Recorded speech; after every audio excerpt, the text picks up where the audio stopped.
प्रदेश के मेरे गुर्जर समाज, वे हमारे कर्नल करोड़ी सिंह जी बैंसला जी, वो कोई मेरे दिल में अगर कोई दोनों संगठनों में अगर कोई नेता है, वो हमारे हाडोती के सर प्रहलाद गुंजल जी। आप सबों को इस हरदेव सिंह गुर्जर का सादर प्रणाम। मैं बहादुरों से शेरों से बात करता हूँ। मेरे बुजुर्गों, कर्नल करोड़ी सिंह जी, मैं कुछ आपसे निवेदन करना चाहता हूँ। अगर ये बात बन जाती तो जो सत्ता में बैठे हैं आपके गुर्जर समाज के लीडर, ये अपनी पीठ आपस में थपथपाते और ये पूरे राजस्थान के अंदर घूम के बोलते, देख लो हमने ये करवा दिया, ये करवा दिया। मगर अब ये नहीं हुआ। ये पूरा देख लेना आने वाले समय में ये सब ठीक रहा, आपके ही सिर फोड़ेंगे। कर्नल साहब ने वो गलती कर दी, कर्नल साहब ने ये गलती कर दी, कर्नल साहब वहां पर मुंह मार गए। ये जाने कितनी अनगिनत बातें करेंगे। आपको इस कौम के अंदर आपको बदनाम करने का काम करेंगे। और कर्नल साहब, ये नेता इलेक्शनों के टाइम में ही इस कौम के बीच में आते हैं। आप तो सदैव इस कौम के बीच में रहते हो। और जब ये नेता बोलेंगे सफेद वस्त्र फेर के, तो कौम बेचारी भोली कौम में गुजर तो उनकी विश्वास कर लेगी और खून आपका पिए। इसलिए कर्नल करोड़ी सिंह जी, बहुत सोच समझकर 25 तारीख को निर्णय लेने का समय आ चुका है। इसमें कोई दोहरा ही नहीं है। आप सोचो कि इन नेताओं के विश्वास पे मैं भी आपके साथ बहुत दफे जयपुर गया हूं, डॉक्टर जितेंद्र सिंह जी के यहाँ। और मुझे दुख इस बात का है, जितेंद्र सिंह जी ने मेरे सामने, मैं गुजर हूं, मैं आपके कौम का हूं, मैं कौम की भलाई चाहता हूं, मैं बिल्कुल आप शांत बनाए बनाए रहो, मैं बिल्कुल आपको बिल्कुल हक दिला के रहूंगा। और ऐसे टॉफी देते देते इन्होंने भी 5 साल अपनी निकाल दी। फिर वही बॉल को बॉल ही रहने दिया, फिर बीजेपी के पाले में पटक दिया। ये सब की एक ही नीति है, जब तक कर्नल करोड़ी सिंह जी बैंसला आप इस आरक्षण की अगुवाई करते रहेंगे, ये आपको इसी प्रकार से ये बेचते रहेंगे। ये नहीं चाहते कि राजस्थान प्रदेश का अगर गुर्जर समाज का कोई लीडर एक सामाजिक प्राणी बने। ये जो सत्ता में रहने वाले हैं, यही लीडर प्राणी बने। इनके इशारे से कौम चले, इनके इशारे से मत करे, इनके इशारे से इनको ऊंचाइयां मिले। अब गुर्जर समाज समझ चुका है। इसलिए कर्नल साहब, न आपकी इज्जत इस कांग्रेस में, न आपकी इज्जत ये बीजेपी में। मेरी अगर बात मानो, छोटा मुंह बड़ी बात हो जाएगी। अगर आप इस कौम का भला और आपका जो कुछ समय रहा है जीवन का, इसका अगर भला चाहते हो तो एक फैसला कर लो। 25 तारीख को इस बात की घोषणा कर दो कि आप दोनों करोड़ी, दोनों कौम के करोड़ी। मैं आपसे हाथ जोड़ के प्रार्थना करता हूं कि आप एक फर्श पे बैठ जाओ और ये निर्णय कर लो कि मेरे भाई, तीसरा संगठन बनाने का काम करो। डॉक्टर साहब ने तो इकले ने इतना तगड़ा प्रयत्न किया और इनसे मुकाबला करने का काम किया। अगर थोड़ा सा उस समय में अगर आप लोगों का सहयोग हो जाता गुर्जर समाज का, तो डॉक्टर साहब और आप खां से खां होते, इनको मानना पड़ता। मगर एक तीसरा संगठन करते ही उस बीजेपी को पूरा पूरा फायदा हो गया। अब गुजर मीना एक फर्श पे बैठ जाओ, बिल्कुल ये धराशाय हो जाएंगे, इसमें कोई दोहराई नहीं। अरे पूर्वी राजस्थान के अंदर तो आप ही आप बसते हो। गुजर है, मीना है, गुजर है, दौसा, अलवर, भरतपुर, धौलपुर, करौली, सवाई माधोपुर, कोटा, बूंदी, पूरा हाडोती, क्या नहीं है, भीलवाड़ा, उदयपुर संभाग, जयपुर, अजमेर, क्या बात करते हो कर्नल साहब। पता नहीं आप क्यों नहीं हिम्मत जुटा पा रहे। अब बताओ, ऐसी परिस्थिति में आप फिर क्या करोगे? कांग्रेस का दामन पकड़ोगे? बीजेपी का दामन पकड़ोगे? क्या मिल जाएगा? 11 साल में क्या ले लिया आप? और क्या मिल जाएगा?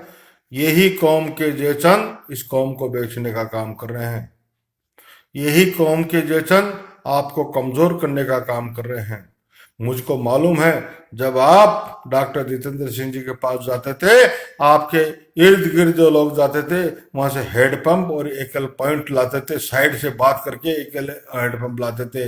इन लोगों ने आपको बेचने का काम किया है, साइड में इन लोगों ने ये काम किया है। और डॉक्टर जितेंद्र सिंह खूब एकल हेड पंप पान शंट खूब दिया है और अपने कॉन्फिडेंस में आपको कमजोर करने का काम किया है।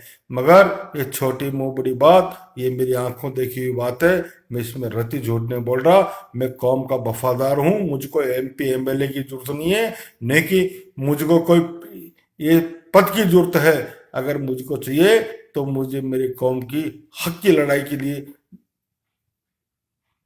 हक चाहिए। क्या बताऊं, गुस्सा इतना आता है, मैं बोलने में भी कुछ बौखला रहा हूं। जोश है, जोश में कोई कमी नहीं है। कर्नल साहब, दो विकल्प है आपके पास। और मैं सत्य कह रहा हूं, मैं कोई राजनीतिक नहीं हूं। कभी जीवन में आपके पास किसी ये नहीं कहूंगा कि आप मुझे टिकट दिला दो, या मुझे ये कर दो, या मुझे कर दो। मैं आया हूं तो आपके इंडोने में भी आया हूँ, आपके पास बैठा हूँ, उठा हूँ, मगर मैंने कोई बात की है। मगर दुर्भाग्य यह है कि हमारी बात के ऊपर गौर नहीं हुआ। वो बुद्धिजीवी आपके साथ रखते हैं, ये क्या करते हैं क्या नहीं करते हैं, बदनाम आप होते हो। एक फैसला करो, तीसरा दल, बस। इससे सिवाय इससे कोई दूसरी तुम्हारे पास कोई चारा नहीं है, कोई उपचार नहीं है। और तीसरा दल मौका है, डॉक्टर करोड़ी लाल जी मीणा और कर्नल करोड़ी सिंह जी, एक फर्श पे बैठ जाओ। देखो, मानो मेरा कहना, हाथ जोड़ के निवेदन करता हूं, एक फर्श पे बैठ जाओ। और ये दोनों जो सदियों से भाईचारा से जीती आए, गुज्जर मीणा, ये तो राजनीतिक ने ही लड़ाकर अपने को 100 कोस की दूरियां कर दी, अपने दोनों भाइयों के बीच में खाई खोदने का काम किया है। यही मकसद था इस बीजेपी गवर्नमेंट का। बाकी आरक्षण देने का तुम्हारा कोई मकसद नहीं था। उस मिशन में कामयाब हो गए, मगर उनको सबको अपने देख लिया, समझ लिया। वो राजस्थान में कहते हैं, हांडी तो गई मगर गंडक की जात का पता चल गया। अब आपके इन दोनों कांग्रेस बीजेपी के नेताओं का भी पता चल गया, और इस गवर्नमेंट का भी पता चल गया, और प्रदेश के अंदर कौन तुम्हारा हितैषी है वो भी पता चल गया। गलतियां हो जाती है, बराबर का भाई है, भाई भाई भी लड़ देता है, भाई के हाथ से भाई की भी मौत हो जाती है, मगर क्या उस परिवार के अंदर सुलह नहीं होता है?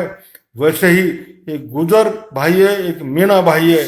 दोनों भाई, अगर आप दोनों इस फर्श पे बैठकर इस राजनीतिक स्तंभ को अगर मजबूत कर दोगे, तो ऐसा वृक्ष लगा जाओ। दोनों की बहुत उम्र कम है, तुम्हारा पूरा जीवन दोनों का इस संघर्ष में गुजर गया। तुम राष्ट्र के लिए संघर्ष करते रहे, और ये प्रदेश न्याय के लिए डॉक्टर करोड़ी लाल जी संघर्ष करते रहे। तुम्हारी दोनों की जिंदगी संघर्ष में गुजर गई। ऐसा वृक्ष लगा जाओ जो दोनों कौम के आने वाली पीढ़ियों को छाया और फल मिलते रहे, और उस मार्ग में हम चलते रहे। अपना वजूद अपन को बनाना है, इनके भरोसे अब नहीं रहना है। यही से हरदेव सिंह गुर्जर का कहना है। अगर मेरी बात अच्छी लगे तो मेरे गुर्जर समाजो, जो भी पूरा राजस्थान के गुर्जर समझ रहा हो, सुन रहा हो और समझ रहा हो इस मेरी पीड़ा को, तो मेरे भाइयों, आप साथ देना। अगर इस कौम को जगाने का काम किया है, इस नेताओं की औकात दिखाने का अगर काम किया, तो कर्नल करोड़ी सिंह बैसला ने किया है। न अंधेरे में अपन तो एक कौम के नाम पे बिकते रहते, इन जयचंदों को वहां पर बहते रहते जीता जीता कर, और ये डुबकी खा जाते। और बीजेपी के इतने भी जो एमपी और एमएलए मंत्री बने बैठे हैं, हमको इलेक्शन दो या मत दो, मगर हमारे बच्चों को जो पोस्टिंग हो गया उनको हक मिलना चाहिए, उनको पोस्टिंग देने का काम करो। जब तो आप हमारे बीच में आना, नहीं तो श्रीमान विधानसभा के अंदर ही बकवास कर लो। जिस दिन कौम के अंदर आ गए, कौम तुमसे जवाब पूछेगी और तुम्हारे कुर्ते फाटेगी, कुर्ते फाड़ेगी, इसमें कोई दोहराई नहीं है।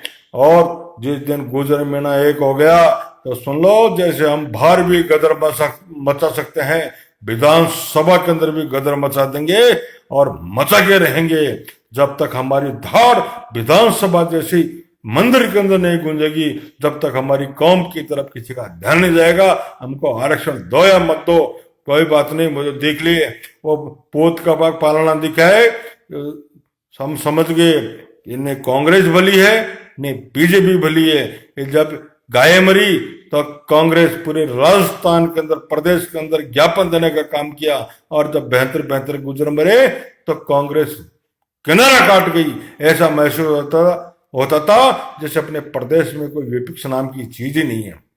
चूते मत बनाओ। अब आप गुजर, एक सोच का नाम गुजर है, एक त्याग का नाम गुजर है, एक बलिदान का नाम गुजर है, एक संघर्ष का नाम गुजर है। मेरे भाइयों, जिस दिन त्याग की बात आई तो वल्लभ भाई पटेल ने प्रधानमंत्री जैसे पद को तुरंत झटके में त्याग दिया इस देश की एकता अखंडता के लिए। अगर जब बलिदान की बात आई तो मेरी माता पन्नाधाई ने अपने लाल, अपने जिगर के टुकड़े चंदन का बलिदान देकर राजपूत और मेवाड़ को बचाने का काम किया। और जब संघर्ष की बात आई तो 1857 के अंदर अगर किसी ने इस अंग्रेजों के ऊपर खिलाफ लट उठाने का काम किया तो आपकी कौम गुजर नहीं किया। और जब क्या बताऊं, गुजर समाज तो गुजर समाज है, मगर गुजर समाज की आज ये कंडीशन हमको बर्दाश्त नहीं होती। कर्नल साहब, हम पब्लिक के बीच में रहते हैं, हम छोटे मुंह के पास रहते हैं, बड़े मुंह के भी पास जाते हैं, हम एक ही सुनते हैं, ये सब ठीक रहा आपके सिर फूटने वाला है, इसमें कोई सारा नहीं। तीसरा दल डॉक्टर करोड़ी लाल जी के साथ एक्सप्रेस पे बैठ जाओ, ईमानदारी से एक दूसरे को कोऑपरेट करो।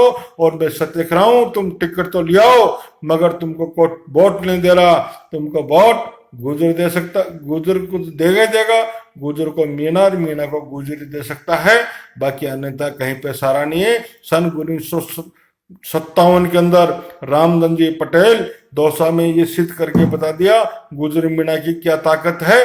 जब वहां पर रामकर्ण जोशी शेरे राजस्थान हुआ करता था और जिनके इलेक्शन में 3 दफे लाल बहादुर शास्त्री ने दौसा के अंदर आम सभाएं की, मगर गुजर मीना की वो ताकत जो धराशायी कर दिया।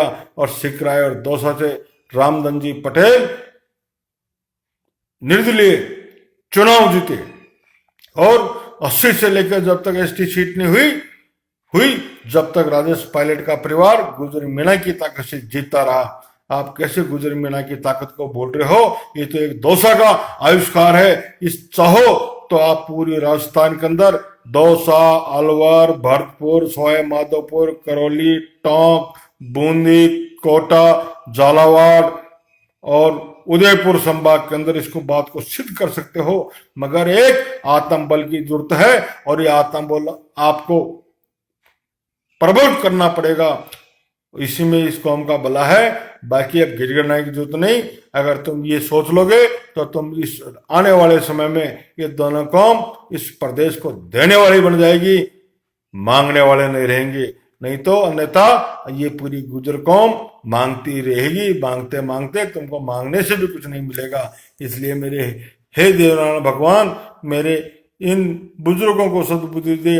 मैं कर्नल साहब को राजनीति की बात नहीं कर रहा, मैं जब तक हूं, जब तक अगर मैं जीवन में कभी आपसे कोई पद मांगने की बात करूं, या कोई एमएलए एमपी बनने की बात करूं, या कोई संगठन के अंदर का पद लेने की बात करूं, मैं खरा खट्टा आदमी हूं, सत्य बोल के चलता हूं, मेरे को कोई जरूरत नहीं। मैं देख लिया ऐसी गंदी राजनीति हरदेव सिंह नहीं करेगा, न कभी करेगा। मैं लाश के ऊपर राजनीति नहीं करना चाहता, इस गुजर बने बड़े मंच के ऊपर मैं बकवास करना नहीं चाहता। अगर काम करो तो मेरे गुजर कौम के नेता ऐसा काम करो, तुम किसी लाश के ऊपर पग रख के राजनीतिक मत करो। अगर काम करो तो ऐसा करो, गुजर तुमको अथॉरिटी से उठाए, अथॉरिटी से उठाकर तुमको ऊंचाई तक पहुंचाए, ऐसा काम करो। बाकी इस समाज को बेचने का काम। और मेरे भाइयों, मेरे प्रदेश के गुजर बंधुओं, मैं आपसे निवेदन कर रहा हूं, आप कांग्रेस और बीजेपी को सींचोगे तो अपने आप को ये समझना आप एक भस्मासुर को ताकत दे रहे हो, ये आपका शोषण नहीं करेंगे, इसमें कोई उपचार नहीं है। अब तो मैं आपसे पुनः फिर हाथ जोड़ के निवेदन करना चाहता हूं, हे मेरे गुजर मीना भाइयों, एक फर्श पे बैठ जाओ। आज हमको रास्ता दिखाया है, हो सकता है कि कल आपको भी बाहर का रास्ता दिखाएं। हम ये नहीं चाहते कि मीणा एसटी से बाहर हो। बहुत बड़े दिल का नाम गुजर है, और गुजर इसी को तो गुजर कहते हैं। बिल्कुल आपको हक है, हमको आप एसटी से बाहर हो जाएगा तो गुजर समाज को क्या मिल जाएगा? हम ये नहीं चाहते हैं। ये तो एक भ्रांति पैदा करने के लिए काम हुआ है, और इस बात को सबको भूलो। अब एक राजनीतिक स्तंभ को मजबूती देने का काम करो, इसी में दोनों कौम का और विशेषकर गुजर कौम का भलाई है। और कर्नल साहब, आप उम्र बहुत कम में पुनः आपसे निवेदन करना चाहता हूं, इस समाज को ऐसे रास्ता लगा जाओ जिससे आने वाले समय में इस विशाल वृक्ष की छाया में दोनों कौम को छाया मिले, और मेरी आने वाली पीढ़ियों को फल मिलते रहे। जय हिंद, जय भारत, राम राम साहब।